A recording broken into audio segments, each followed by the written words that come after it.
Hello students, today I am going to take classes for CBSE English medium students. So I always take classes for State Board Malayalam medium students and taking classes in the medium Malayalam. But today most of the students in various states asked me to take classes for CBSE for them. Okay, so today I am going to take classes on chemistry. And today we are discussing about solution chapter, and you all know that your chapters are reduced and you only have to study a few chapters.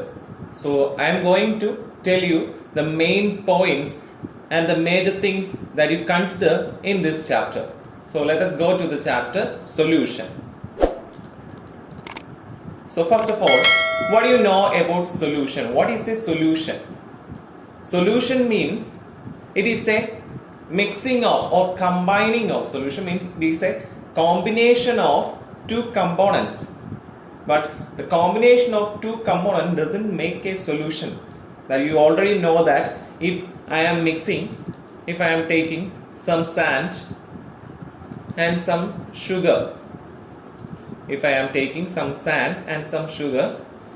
will these components mix together?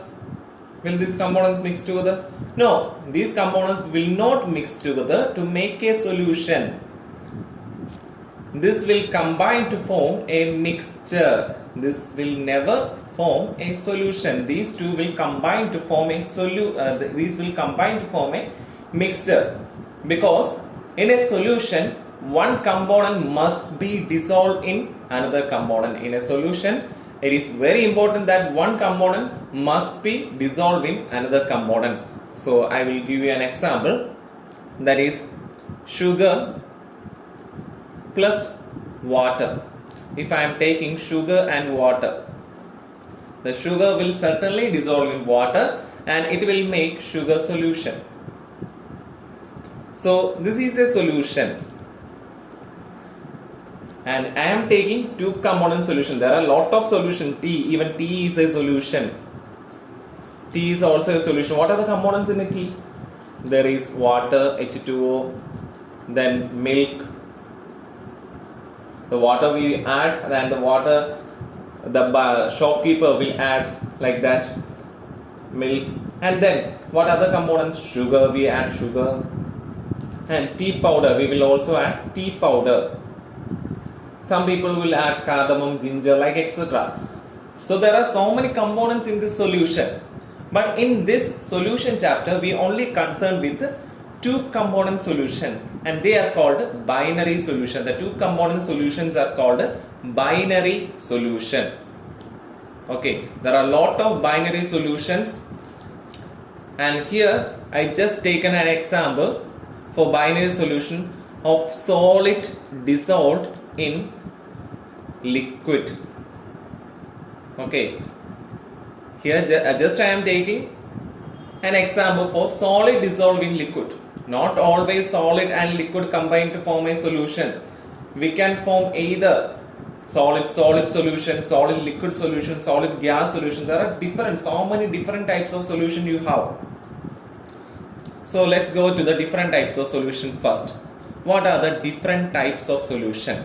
So first go to the gaseous solution.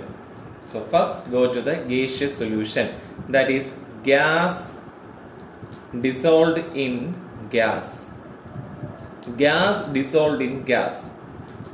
And you have the example, gas dissolved in gas is atmospheric air. In atmospheric air, so many types of gases, hydrogen, nitrogen, oxygen, carbon dioxide, all are dissolved into one thing, that is atmospheric air. So atmospheric air is a solution. You can simply say that atmospheric air is a solution. Or we can say that nitrogen and hydrogen combine to form ammonia. It is also a solution. The gases combine to form a gaseous compound, and one component is dissolved in another component. If you want to say that it is a solution, the one component must be dissolved in another component. Then gas solution is over. Then let's take liquid gas solution. Next one is liquid gas solution, where you can see liquid dissolved in gas. Simply we can say that liquid dissolved in gas is an example of water vapor dissolved in air. If water vapor is dissolved in air, it is surely an example of liquid gas solution.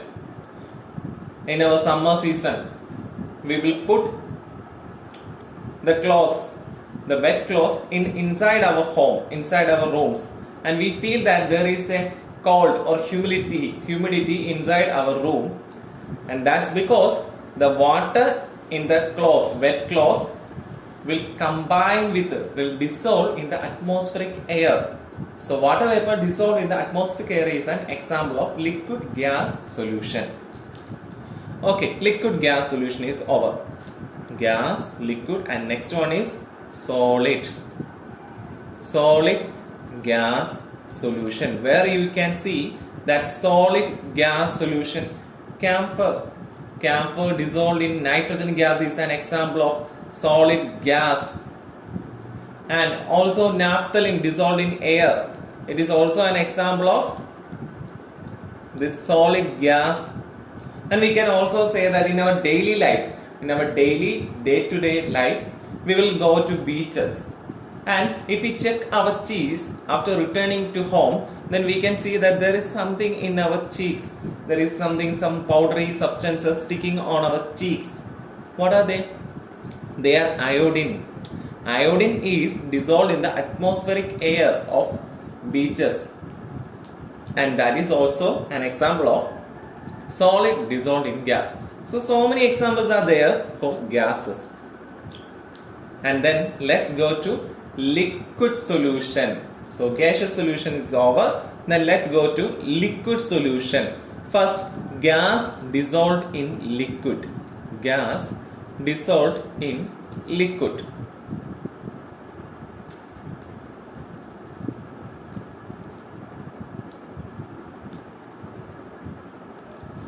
The gas dissolved in liquid is oxygen dissolved in water, or we can say simply the important example that we need to study in this chapter is soda water.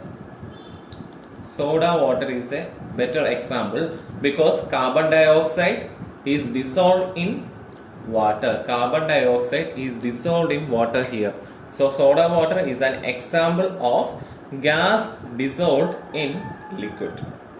Okay, so gas liquid solution is over. Then liquid solution. Liquid solution. So liquid dissolved in liquid. Liquid dissolved in liquid. Alcohol in water. Alcohol always dissolved in water. So alcohol plus water is an example. Or dilute acid, dilute alkalis. They are also examples. Acid is a liquid. Water is a liquid. It will combine together and we can separate it. They combine together. So it is also an example for liquid solutions. And the third one in liquid solutions are solid dissolved in liquid. Solid dissolved in liquid. In that case we will get so many examples. Salt dissolved in water, salt solution. Tank dissolved in water, we will get soft drinks. And sugar dissolved in water. So many examples. Salt solution is also an example. Salt dissolved in water. So liquid solutions are over. So let's go to the solid solutions. Solid solution. In case of solid solution, let's take first solid dissolved in solid, where you can see solid dissolved in solid. In your ornaments, that's not pure gold. You already heard that your gold is 916. 916 means if you are taking 1000 gram of gold or 1000 milli of gold, only 916 milli is gold. The remaining 84 milli is either copper or silver. The remaining 84 milli is either copper or silver. So copper or silver is dissolved in gold to make ornaments, to get strength. Okay, so solid solution example is our gold ornaments. Gold ornaments. This is an example of solid solutions, because copper dissolved in gold or silver dissolved in gold. Okay, so solid solution example is over. Then let's go to the another example, that is liquid dissolved in solid. Liquid dissolved in solid. So liquid dissolved in solid means amalgam of mercury dissolved with sodium. Mercury dissolved with sodium is a better example in your textbook. And we can also say that in the case of some balls, that is silica. If you are taking silica balls, it will absorb water content.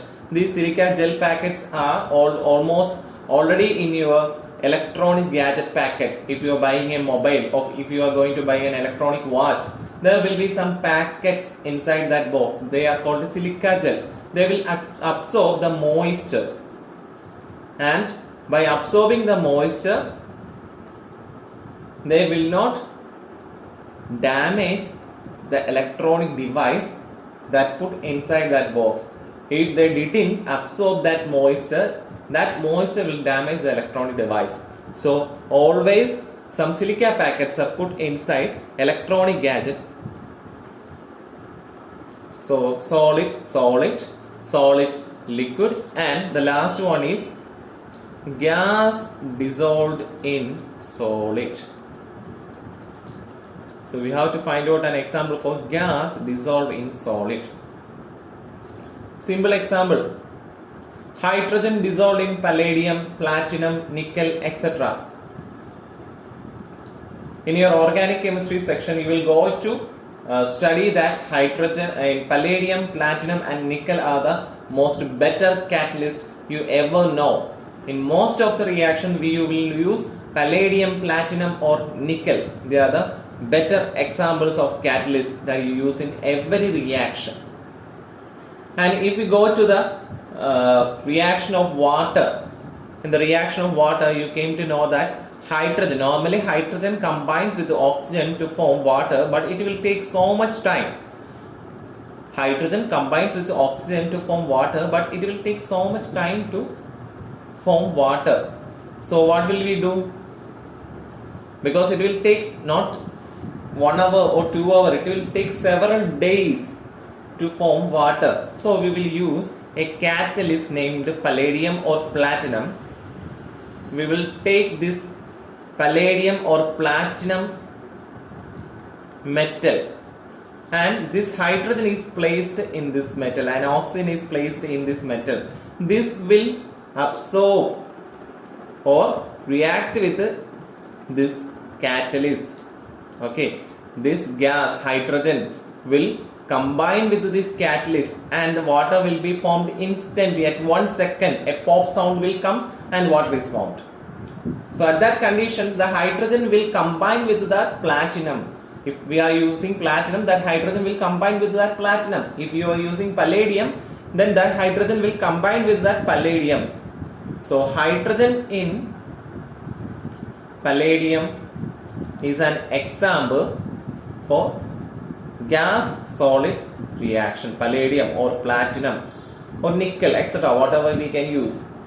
So these are the different types of solution. First you have to study the different types of solution, and then let's differentiate the solution components. I already told you there are 2 component solution, and we know that is called binary solution. What are the 2 components, and is there any difference between these 2 components, or are they same? If we are taking same quantity of 2 components or different quantity, do they have different properties or same property? That's why we are going to discuss. That's what we are going to discuss. That is the two components. The first one is solvent and the second one is solute. I will explain it with the help of an example, that is sugar and tea. We can take tea or water, whatever you like. If you like milk, then you can take milk. If you like water, then you can take water. Okay, so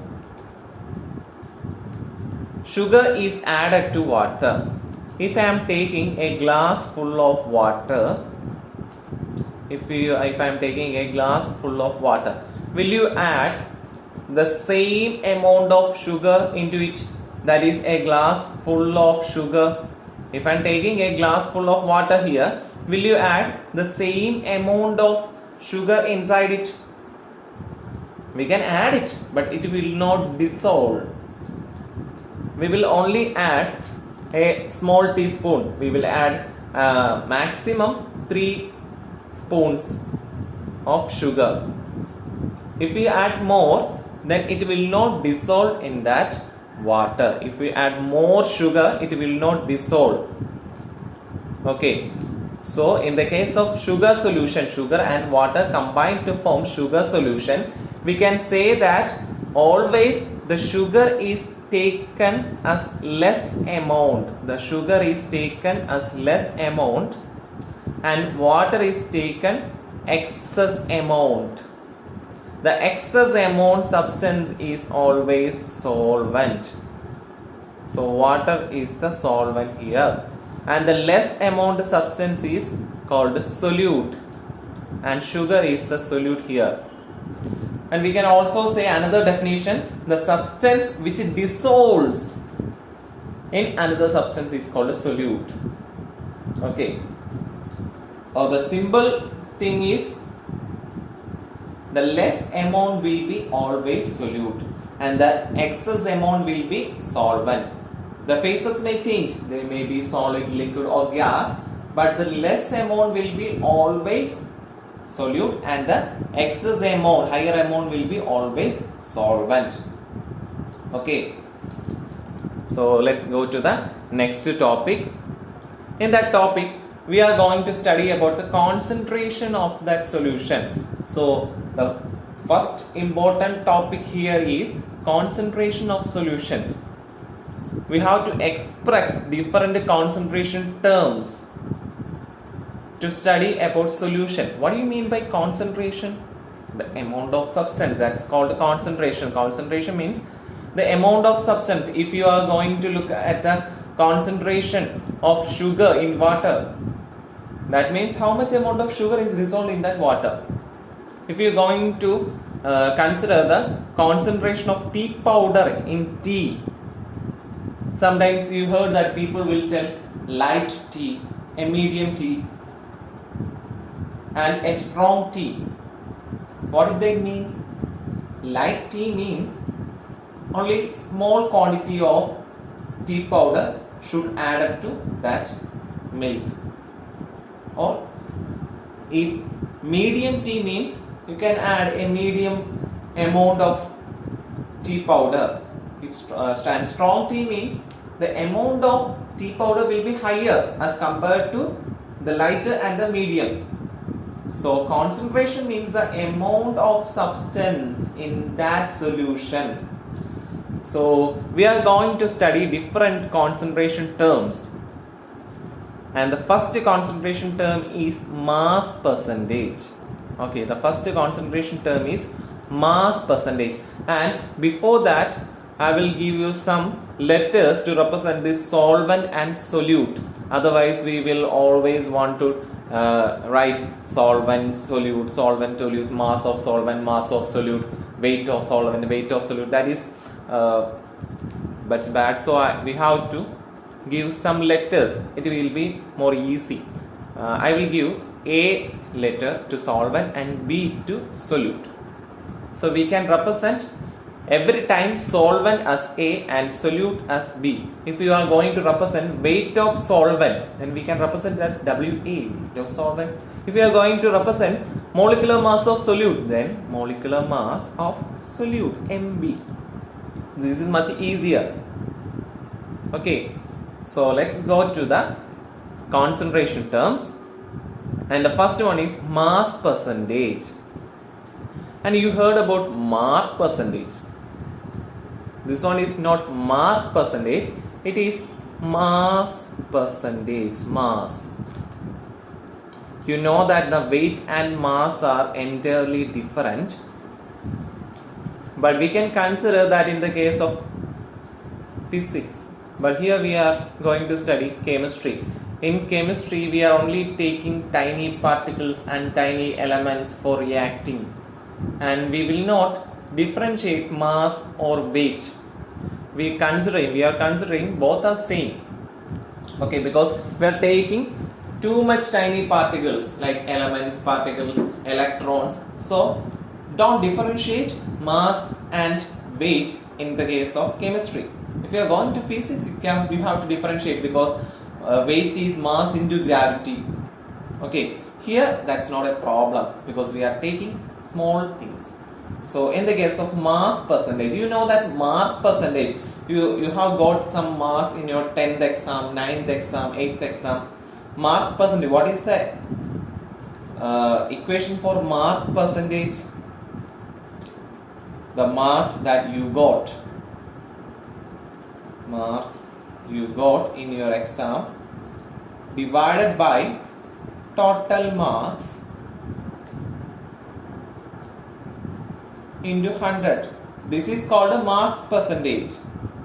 But here we are representing mass percentage. So we have to represent the mass percentage of either solute or solvent. If I am going to represent the mass percentage of solvent, mass percentage of solvent or solute. Here first I am going to take solute. Mass percentage of solute. Mass percentage of solute is equal to mass of solute divided by total mass into, the percentage is here, we don't need mass fraction. If you do this one only, you will get the mass fraction. We need to find out the mass percentage. So we have to multiply the given answer by 100 and you will get mass percentage. And you can also represent that symbols. I already told you that mass and weight are same in chemistry. So W, that is weight of the solute divided by total weight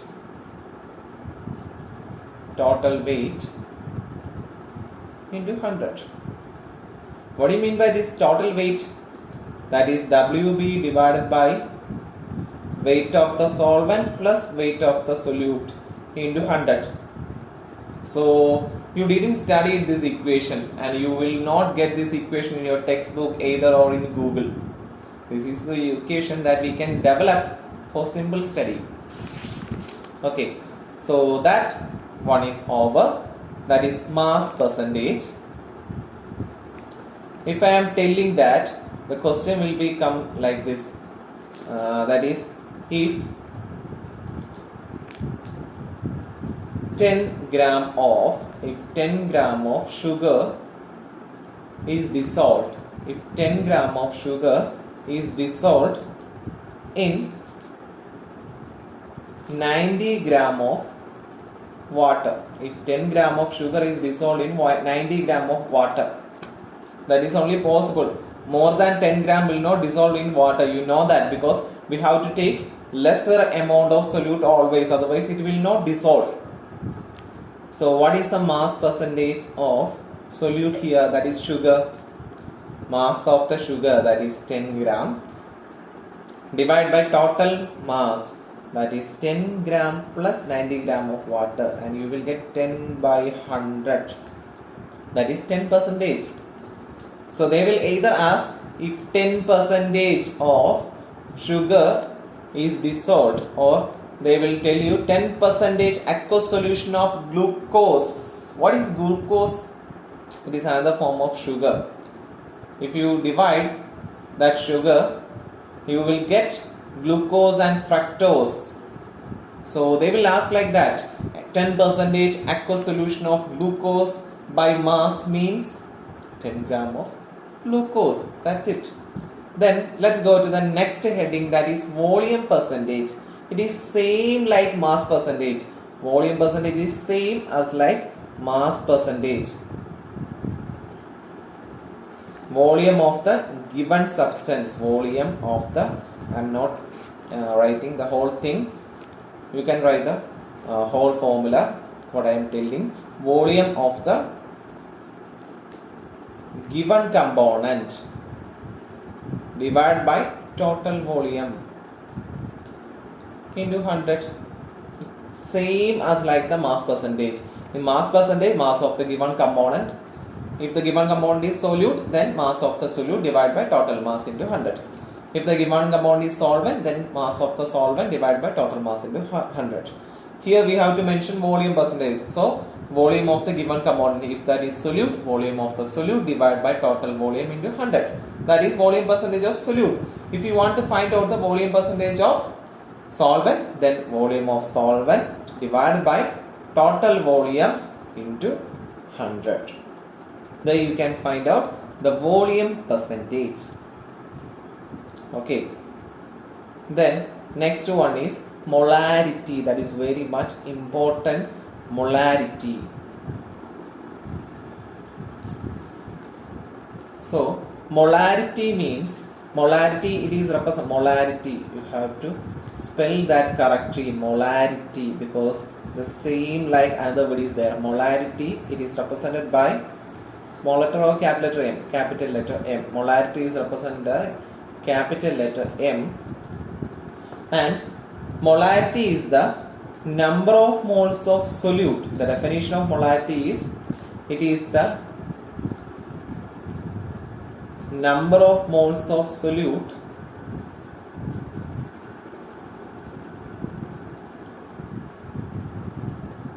dissolved in, number of moles of solute dissolved in 1 liter of a solution. 1 liter of a solution. And liter is represented as volume. Okay. It is number of moles of solute in 1 liter of a solution. How to find out number of moles? Given mass by, or otherwise we can say that given weight by molecular weight. Okay, given mass by molecular mass. That is the number of moles equation that you already studied in your 10th class. Number of moles is equal to given mass by molecular mass. Given mass will be always in weight. So we have to find out the number of moles of solute. Therefore, weight of the solute, and it is represented by B, because I already told you solute is represented by B, and solvent, if it is solvent, then WA. Given mass of the solute divided by molecular mass of the solute. That is only the number of moles. But we have to mention 1 liter of solution. So it is represented by volume. And I already told you that in the case of chemistry, there we will take only lesser amount. We are taking substances only for laboratory reactions. So we will not take liters of solution for doing the reaction. We will only take milliliter amount.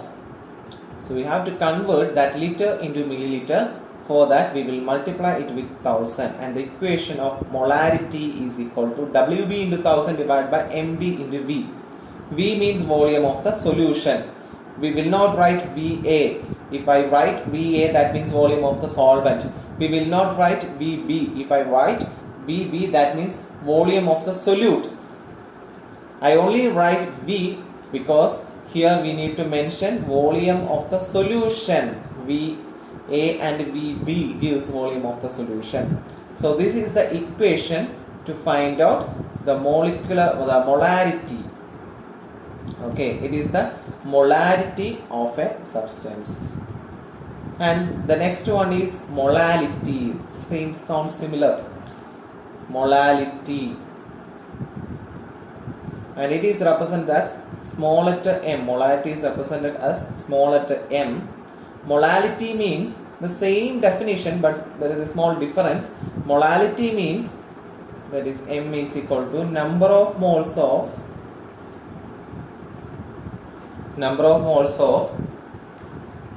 solute in 1 kilogram of a solvent. That is the difference here.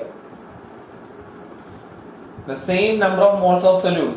So the first equation will be same, Wb divided by Mb, because number of moles of solute is same here. But volume is not mentioned here. Here they mentioned kilogram, that is weight of which one? Not solution. If they mention solution, then I have to put W. But here they mention it as solvent. What is the letter to represent solvent that we taken? A. In some schools they will take 1 or 2 to represent solvent and solute. You can take the cake either way. You can represent it as 1 or 2, or you can represent as A or B. Whatever you like, you can represent it. Okay. So WB divided by MB into WA.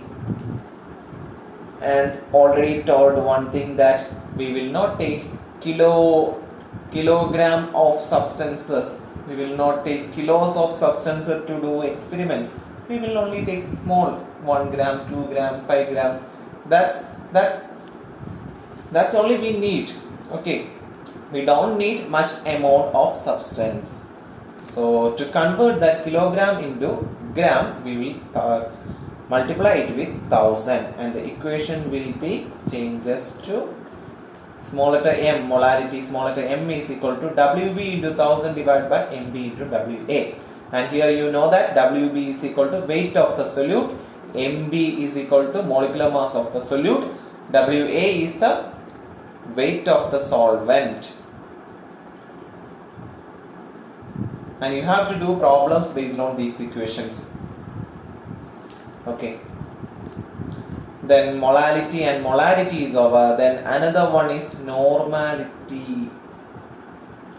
Another important one is normality.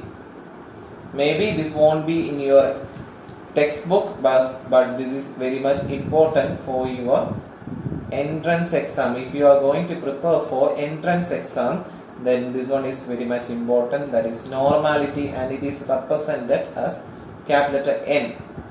Normality is the number of equivalent mass of solute. Number of equivalent mass of solute. Number of equivalent mass of solute in the same 1 liter. 1 liter of solution. Okay, this is the equation to find out normality, and that one is also over. Then some more things are there, that is mole fraction. Another concentration term is mole fraction. So write the heading as mole fraction. Put the heading as mole fraction.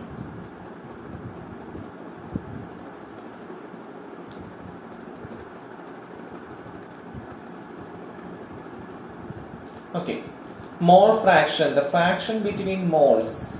So here first you have to find out the number of moles of solute and number of moles of solvent. The number of moles of solute is simply represented as N. Solute means BNB, and the number of moles of solvent is represented as Na, number of moles of A, that means solvent, and NB means number of moles of solute, and they will together to form a solution. You know that they will together to form a solution. Number of moles of solute and number of moles of solvent, they together to form a solution. So here if you want to find out the mole fraction is represented by chi. This is not X, this is chi, and it is represented as, if you want to find out the mole fraction of a solvent, then it is represented as chi A, mole fraction of A solute. solvent is equal to number of moles of solvent divided by total number of moles Na plus Nb. This is the equation to find out the mole fraction of solvent. And if you want to find out the mole fraction of a solute, then the equation will be like this. Mole fraction of solute, that is chi b, is equal to number of moles of solute divided by total number of moles, that is Na plus Nb. And the equation will be like this. So this is the equation to find out which one? This is the equation to find out mole fraction. Okay. So that one is also over. Mole fraction is also over. And the last one you need to study in this section, and it is very much important for your entrance exam, that is parts per million. Very much important. Parts per million. ppm, parts per million. This one is used in the case of medicines because very small, only trace amount of substance. If trace amount of substance is dissolved in a solute, then you can be represented it as parts per million. This is a question that already asked in your board exam. If only trace amount of substance is dissolved in a solution, then that can be represented in which concentration term? ppm, parts per million. Number of parts of that component, whatever the component is, solute or solvent, divided by total number of parts into 10 power 6. So we are going to divide that whole substance into 1 million parts, and at that, how many parts of that substance? Always in the case of salt, if you are going to buy a shop for salt packet, then the iodine in the salt is represented as ppm. You can see that the iodine in the salt is represented as ppm. Okay, so this is very much important. Another one is there, ppb, but it is not in your textbook. The same equation but 10 raised to 9. Okay, so these are the concentration terms that you have to study in the first section of solution chapter, and the later we will see in your next class. Okay, so thank you students, we will see later.